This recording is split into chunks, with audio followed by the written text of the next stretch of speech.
ఆహ్వానిస్తున్నాం.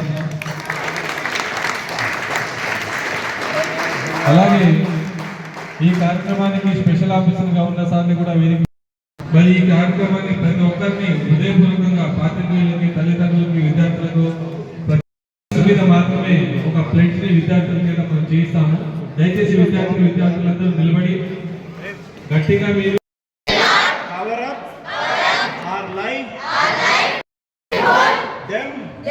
fully responsible and accountable for their actions. Dealing with my own or my friends problems, I will be honest and open with my parents about my.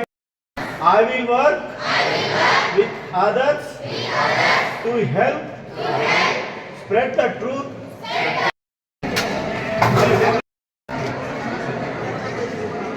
Plastic cover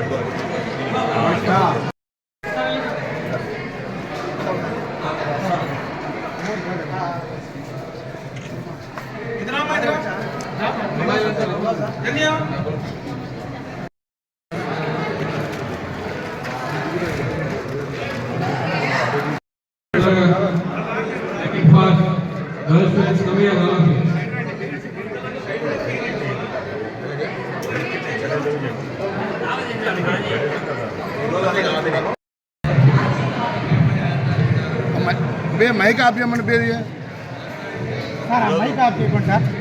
చాలా శుభదినం.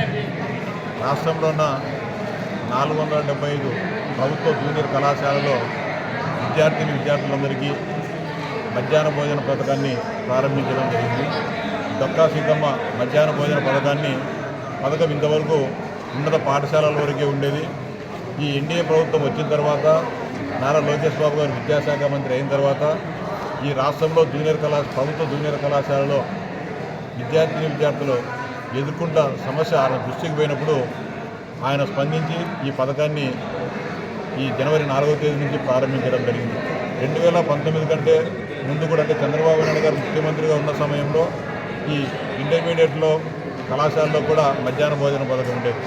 జగన్మోహన్ రెడ్డి గారు ముఖ్యమంత్రి అయిన తర్వాత ఈ పేద బడుగు బలహీన వర్గాల పిల్లలు ఆకలి బాధలు పెంచేదానికి, వాళ్ళు కడుపుకొట్టే విధంగా మధ్యాహ్న భోజన పథకాన్ని రద్దు చేసి పిల్లలను అనేక రకాలుగా ఆకలి బాధలు గురి చేయడం జరిగింది. వాటన్నిటిని కూడా నారా లోకేష్ బాబు గారి దృష్టికి పోయినప్పుడు ఆయన సహృదయంతో స్పందించి మళ్ళీ మధ్యాహ్న భోజన పథకాన్ని ఈ ఏడాది నుంచే పునఃప్రారంభించడం జరిగింది.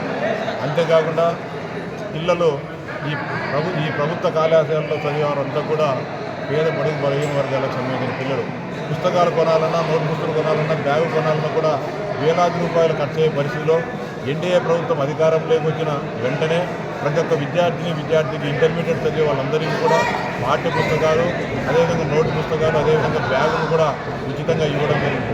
దానికి కొనసాగింపుగానే ఇవన్నీ కూడా ఈ మధ్యాహ్న భోజన పథకాన్ని ప్రారంభించడం జరిగింది. ముఖ్యంగా మధ్యాహ్నం గ్రామాల నుంచి వచ్చే పిల్లలు మధ్యాహ్నం పూట భోజనం లేకపోవడంతో వాళ్ళలో రక్తహీనత ఏర్పడము, అదేవిధంగా కళాశాలను మధ్యలోనే విరమించి ఇతర కూలినాలి పనులకు పోయే కార్యక్రమాలు ఉన్నారు. కాబట్టి వాటన్నింటిని కూడా ఉండకుండా చేయాలి. ఈ రాష్ట్రంలో ప్రతి ఒక్క కుటుంబంలో ఉండే అర్హులైన ప్రతి ఒక్కరు కూడా చదువుకొని ఉన్నత స్థానానికి వెళ్ళాలనే ఒక ఆకాంక్షతో ఇవన్నీ కూడా విద్యా వ్యవస్థలో విప్లవాత్మకమైన కార్యక్రమాలకు లోకేష్ బాబు గారు శ్రీకారం చుట్టడం జరిగింది.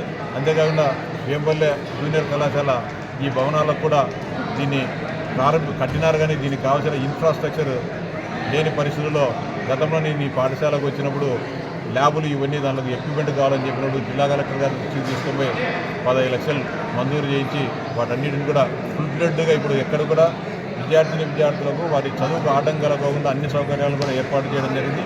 ఇంకా కొన్ని చిన్న సమస్యలు వాటన్నిటిని కూడా పరిష్కరించడం జరుగుతుంది.